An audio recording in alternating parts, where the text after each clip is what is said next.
ಮನದ ಕಡಲು ಚಿತ್ರ ಬಿಡುಗಡೆ ಪ್ರಚಾರದಲ್ಲಿರುವ ಖ್ಯಾತ ನಿರ್ದೇಶಕ ಯೋಗರಾಜ್ ಭಟ್ ಇಂದು ಶಿವಮೊಗ್ಗದಲ್ಲಿ ಕಾಣಿಸಿಕೊಂಡಿದ್ದಾರೆ. ಮನದ ಕಡಲು ಚಿತ್ರ ಬಿಡುಗಡೆಗೆ ಸಿದ್ಧವಾಗಿದ್ದು ಹೊಸ ಮುಖಗಳನ್ನು ಹಾಕಿಕೊಂಡು ಚಿತ್ರ ಮಾಡಿದ್ದೇನೆ. ಚಿತ್ರ ಒಂದು ಪ್ರೇಮ ಕಥೆಯಾಗಿದ್ದು ಬೇರೆ ಯಾರು ತೆಗೆಯೋಕಾಗದಂತಹ ಚಿತ್ರ ಮಾಡಿದ್ದೇನೆ. ಈ ಕುರಿತು ಇಂದು ಶಿವಮೊಗ್ಗದಲ್ಲಿ ನಡೆದ ಪತ್ರಿಕಾಗೋಷ್ಠಿಯಲ್ಲಿ ಮನದ ಕಡಲು ಚಿತ್ರದ ನಿರ್ದೇಶಕರಾದ ಯೋಗರಾಜ್ ಭಟ್ ಮಾಹಿತಿ ನೀಡಿದರು.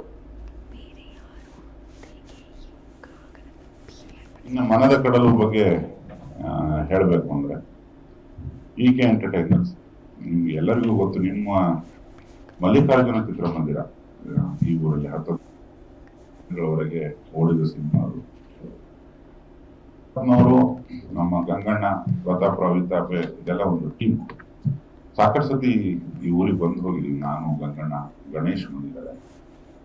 ಎಲ್ಲರ ಜೊತೆಗೆ ಇಲ್ಲಿ ಬಂದು ಥಿಯೇಟರ್ ವಿಸಿಟ್ ಮಾಡೋದು, ಈ ಪ್ರೆಸ್ ಮೀಟ್ ಮಾಡೋದು, ತೀರಾ ಈ ಭಾಗದ ಪ್ರೆಸ್ನವರ ಜೊತೆ ಫೋನಲ್ಲಿ ಸಾಕಷ್ಟು ಇಂಟರ್ವ್ಯೂಗಳನ್ನ ಕೊಡ್ತಿದ್ವಿ. ಅವರು ಇಲ್ಲಿ ಮಾತ್ರ ಒಂದು ಸ್ಪೆಷಲ್ ಟ್ರೀಟ್ಮೆಂಟ್ ಶುರು ಆಯ್ತು ಮುಂಗಾರು ಮಳೆ ಸಿನಿಮಾ.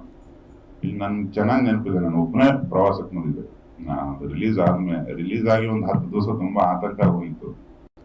ಒಂದು ಸುಧಾ ಪತ್ರಿಕೆಗೆ ಒಂದು ಆರ್ಟಿಕಲ್ ಬರೀತಾ ನಾನು ಈ ಕೋಣಂದೂರು ಇನ್ಸ್ಪೆಕ್ಟರ್ ನಮ್ಮ ಗಂಗಣ್ಣ ತುಂಬಾ ಆಗ್ತು, ಪರಮೇಶ್ವರ್ ಅಂತ ತಮಗೂ ಎಲ್ಲ ಗೊತ್ತಿರ್ಬೋದು. ಅವ್ರ ಜೊತೆಗೆ ಆಮೇಲೆ ನನಗೆ ಒಬ್ಬ ಡ್ರೈವರ್ ಇದ್ದ, ವಿಷ್ಣು ಅಂತ ಹೋಗ್ಬಿಟ್ಟ. ಒಬ್ಬನೇ ನಾನು ಮೆಗಾಫೋನ್ ಹಿಡ್ಕೊಂಡು ಪ್ರತಿ ಕಾಲೇಜ್ಗಳು, ಆಯಾ ತಾಲೂಕುಗಳಲ್ಲಿರೋ ಪ್ರೆಸ್ನವ್ರನ್ನ ಮೀಟ್ ಮಾಡಿದ್ದೆ. ಎಲ್ಲ ಮೊನ್ನೆ ನಡೆದಂಗಿದೆ. 17-18 ವರ್ಷ ಆಯ್ತು ಅಂತ ಅನ್ನಿಸ್ತಿದೆ ನನಗೆ.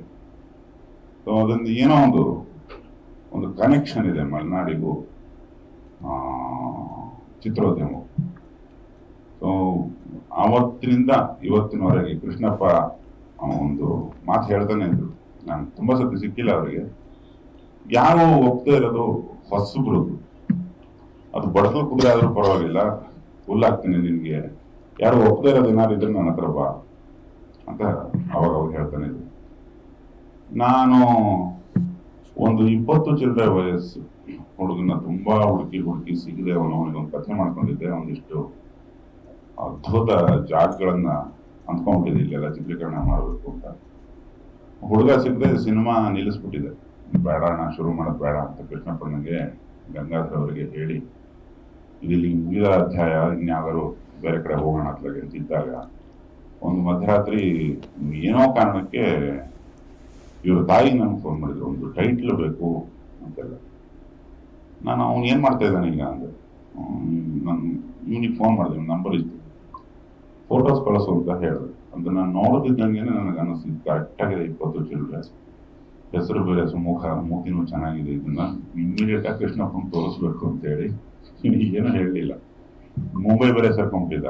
ಅಖಂಡ ಪ್ರತಿಭಾವಂತ, ಪೃಥ್ವಿ ಥಿಯೇಟ್ರು, ನ್ಯಾಷನಲ್ ಲೆವೆಲಿನ ನಾಟಕಗಳು, ಆ ಭಾಷೆಗಳನ್ನೆಲ್ಲ ಕಲಿತು ಸ್ಟೇಜ್ ಎಲ್ಲ ಅಲ್ಲಾಡಿಸಿದಂಥ ಒಂದು ಪರಾಕ್ರಮ ಮೆರೆದಿರೋದು ಒಂದಿಷ್ಟು ವಿಡಿಯೋ ಕಳಿಸ್ತಾರೆ.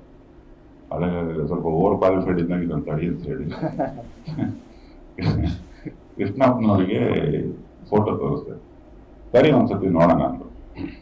ಬಿಟ್ಬಿಟ್ಟಿದ್ದೀವಿ ನಾವು. ಯಾವ ಹುಡುಗ ಸಿಕ್ಕಿಲ್ಲ ಅಂದ್ರೆ ಇನ್ನೇನ್ ಮಾಡ್ತೀವಿ ನೀನು ಅಂತ ಕೃಷ್ಣಪ್ಪನ ಹೇಳಿದ್ರು. ಕಾರ್ ಹಿಡಿದು ಬರ್ತಾ ಇದ್ದವ್ರು ಕಿಟಕಿ ನೋಡಿದ್ರು, ಆಗ್ತಾ ನೋಡಿ ಅಂತಂದ್ರು. ದೊಡ್ಡ ಬ್ಯಾನರ್ ಅಂಡ್ ಯೋಗರಾಜ್ ಸರ್ ಜೊತೆ ವರ್ಕ್ ಮಾಡಿದ್ರೆ ತುಂಬಾ ಖುಷಿ ಇದೆ. ಫಸ್ಟ್ ಸಿನಿಮಾ ಈ ತರ ಒಂದು ಮಾಡ್ಬೇಕು ಅನ್ನೋದು ಒಂದು ಆಸೆ ಇರುತ್ತಲ್ಲ, ಅದು ನಮ್ಗೆ ಫುಲ್ಫಿಲ್ ಆಗಿದೆ ಇವತ್ತು. ತುಂಬಾ ಚೆನ್ನಾಗಿದೆ ಸರ್. ಎಲ್ಲ ಹೇಳಿದ್ದಾರೆ ನಮ್ಮ ಸಿನಿಮಾ ಬಗ್ಗೆ. ಒಂದು ಒಳ್ಳೆ ಲವ್ ಸ್ಟೋರಿ, ತುಂಬಾ ದಿನಗಳ ನಂತರ ಒಂದು ಥಿಯೇಟರ್ ಎಕ್ಸ್ಪೀರಿಯನ್ಸ್ ಮಾಡ್ತೀವಿ ಅಂತ ಹೇಳ್ತಿರೋದ, ಆ ತರ ಒಂದು ಒಳ್ಳೆ ಸಬ್ಜೆಕ್ಟ್ ಇದೆ. ಎಲ್ಲಾ ತರನೂ ಇದೆ ನಮ್ಮ ಸಿನಿಮಾದಲ್ಲಿ. ಒಂದು love story, friendship story, family story, ಚಿಕ್ಕ ಮಕ್ಕಳಿಂದ ಇದು ದೊಡ್ಡವ್ರ ತನಕ ಎಲ್ಲರಿಗೂ ನಮ್ಮ ಸಿನಿಮಾ ಇಷ್ಟ ಆಗುತ್ತೆ. ಸೊ ನಮ್ಮ ಸಿನಿಮಾ ಮಾರ್ಚ್ 28ಕ್ಕೆ ರಿಲೀಸ್ ಆಗ್ತಿದೆ. ಎಲ್ಲರೂ ದಯವಿಟ್ಟು ಬಂದು ಸಿನಿಮಾ ನೋಡಿ. ಎಲ್ಲರ ಪ್ರೀತಿ ನಮ್ಮ ಸಿನಿಮಾಗ್ ಬೇಕು. Thank you.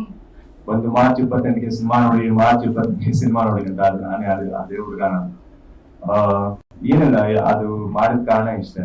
ನಾವು ಹೊಸಬ್ರು, ನಮ್ಮ ಮುಖ ಪರಿಚಯ ಇರೋದು ಸುಮಾರು ಜನ ಇಡೀ ಕರ್ನಾಟಕಕ್ಕೆ ಗೊತ್ತಿರಲ್ಲ ನಾವು ಯಾರು. ಸೊ ಈಗ ರೋಡ್ ಬಂದು ಅದೊಂದು ಕಾನ್ಫಿಡೆನ್ಸ್ ಇತ್ತು ನನಗೆ. ಯಾವ ಹಿಂಜರಿಕೆ ಇರಲಿಲ್ಲ. ಏನೋ ಹೊಸಬ ಏನೋ ಅನ್ಕೊಳ್ಳಲ್ಲ, ಡೈರೆಕ್ಟ್ ಆಗಿ ಹೋಗಿ ಹೇಳಿದ್ರು ತಪ್ಪಿಲ್ಲ ಅಂತ ನನಗೆ ಅನ್ಸುತ್ತೆ. ಅದ್ ಬಿಟ್ಟು ನನಗೆ ವಿಶೇಷವಾಗಿ ಇಲ್ಲಿ ಮಾಡೋದು ಏನಕ್ಕೆ ಕರೆಕ್ಟ್ ಅನ್ಸ್ತು ಅಂದ್ರೆ, ನಾನು ಇಲ್ಲಿ ಒಂದೆರಡು ಟ್ಯಾಗ್ ಕೊಟ್ಟಿದ್ದಾರೆ ನಮ್ಮ ಹುಡುಗರು, ಮಲ್ನಾಡ್ ಹುಡುಗ ಅಂತ. ಥ್ಯಾಂಕ್ ಯು ಅದಕ್ಕೆ. ಯಾಕಂದ್ರೆ ನಮ್ಮ ತಾಯಿ ಕಡೆ ಎಲ್ಲ ಶಿವಮೊಗ್ಗ ಜಯನಗರದಲ್ಲಿ, ಸೊ ಶಿಕಾರಿಪುರ, ಶಿರಾಳಕೊಪ್ಪ ಇಲ್ಲೆಲ್ಲ ನಾನು ಚಿಕ್ಕ ವಯಸ್ಸಲ್ಲಿ ಓಡಾಡಿ ಇಲ್ಲಿ ಬಂದು ನನ್ನ ಫೇವ್ರೆಟ್ ಸ್ಪಾಟ್ ಆಕ್ಚುಲಿ. ಮೀನಾಕ್ಷಿ ಭವನಲ್ಲಿ ತಿಂಡಿ ತಿನ್ನೋದು ನಂಗೆ ತುಂಬಾ ಇಷ್ಟ ಸರ್. ಸೊ ಇದೆಲ್ಲ ಆಗಿ ನಾನು ನನ್ನ ಬಗ್ಗೆ ಒಂಚೂರು ಹೇಳ್ಕೊಳ್ತೇನೆ. ನನಗೆ ನಟನೆ ಅನ್ನೋದು ತುಂಬಾ ಇಷ್ಟ ಚಿಕ್ಕ ವಯಸ್ಸಿಂದಲೂ. ಯಾಕಂದ್ರೆ ನಮ್ಮ ತಂದೆ ತಾಯಿ ಇದೆ ರಂಗಭೂಮಿ ಕೆಲಸ ಮಾಡ್ಕೊಂಡು ಬೆಳೆದವರು. ಅವರ ಹೆಸರು ಶಶಿಕುಮಾರ್ ಅಂತ. ಸೊ ಅವ್ರು ನೋಡ್ಕೊಂಡು ಬೆಳೆದೆ. ನಾನು ಈ ತರ ಇನ್ನೊಂದು ಚೆನ್ನಾಗಿದೆ ಒಂದು ಕತೆ. ನಾನು ಯಾವಾಗ್ಲೂ ಮಿರರ್ ನೋಡ್ಕೊಂಡು ಚಿಕ್ಕ ವಯಸ್ಸಲ್ಲಿ ಸೂಪರ್ ಸ್ಟಾರ್ ತರ ಬಿಹೇವ್ ಮಾಡ್ತಿದ್ದೆ. ನಮ್ಮ ತಂದೆಗೆ ಅದು ಇಷ್ಟನೇ ಆಗ್ತಿಲ್ಲ. ಏನ್ ಮಾಡ್ತಾ ಇದೀನಿ, ಏನ್ ಅನ್ಕೊಂಡ್ರಿ ನಾನು ಆಕ್ಟರ್ ಆಗ್ಬೇಕಲ್ಲ. ಮಿರರ್ ಮುಂದೆ ನಿಂತ್ಕೊಂಡು ನೀನ್ ಆಕ್ಟರ್ ಆಗ್ತೀನಿ ಅನ್ಕೊಳ್ಳೋದು ತಪ್ಪು. ಫಸ್ಟ್ ಅದನ್ನ ಬಿಡು, ಅದಕ್ಕೆ ಏನಾಗ್ಬೇಕು ಅದನ್ನ ಆ ಕೆಲಸ ಮಾಡ್ಬೇಕು. ಅದಕ್ಕೆ ಒಂದು ವರ್ಕ್ಶಾಪ್ ಮಾಡ್ಬೇಕಾಗ್ತದೆ, ಅದಕ್ಕೆ ಒಂದು ತಯಾರಿ ಇರುತ್ತೆ. ಅದನ್ನ ಮಾಡ್ಕೊಂಡು ಆಮೇಲೆ ಇವೆಲ್ಲ ಮಾಡು, ಅವಾಗ ಹೋಗ್ತೀನಿ ಅಲ್ಲಿ ತನಕ ನೀನ್ ಆಕ್ಟರ್ ಅಲ್ಲ ಅಂತ ಬೈದ್ಬಿಟ್ಟು. ನಾನು ಆಕ್ಚುಲಿ ಆ ಸಿಟ್ಟಲ್ಲಿ ನಾನು ಹೊರಟೆ. ನಾನು ಆಯ್ತು, ನಾನು ಮಾಡಿ ತೋರಿಸ್ತೀನಿ. ನಮ್ಮ ಅಪ್ಪ ಎಲ್ಲ ತುಂಬಾ ದೊಡ್ಡ ಆಕ್ಟರ್ ಅಂದ್ರೆ ರಂಗಭೂಮಿ. ನಾನು ಹೊರಟೆ, ನನ್ನ ಜರ್ನಿ ಶುರು ಆಯ್ತು. ನಾನು ಬಾಂಬೆಗೆ ಹೋದೆ, ಬೆಂಗಳೂರಲ್ಲೂ ಮಾಡಿದೆ ಅಭಿನಯ ತರಂಗ ಮತ್ತು ಸಿನಿಮಾದಲ್ಲಿ. ಅಲ್ಲಿಂದ NSD ಟೀಚರ್ಸ್ ಜೊತೆ ಕೆಲಸ ಮಾಡೋಣ ಅಂತ ಮುಂಬೈಗೆ ಹೋದೆ. ಅಲ್ಲಿ ಒಂದು 8 ವರ್ಷ ನಾನು ನಾಟಕಗಳು ಮಾಡ್ಕೊಂಡಿದ್ದೆ. ಹಿಂದಿ ನಾಟಕಗಳಾಗಿ ಕನ್ನಡನೂ ಮಾಡಿದ್ದೀನಿ. ನಾನು ಮೈಸೂರು ಸಂಘ ಕನ್ನಡ ಮುಂಬೈಗೆ.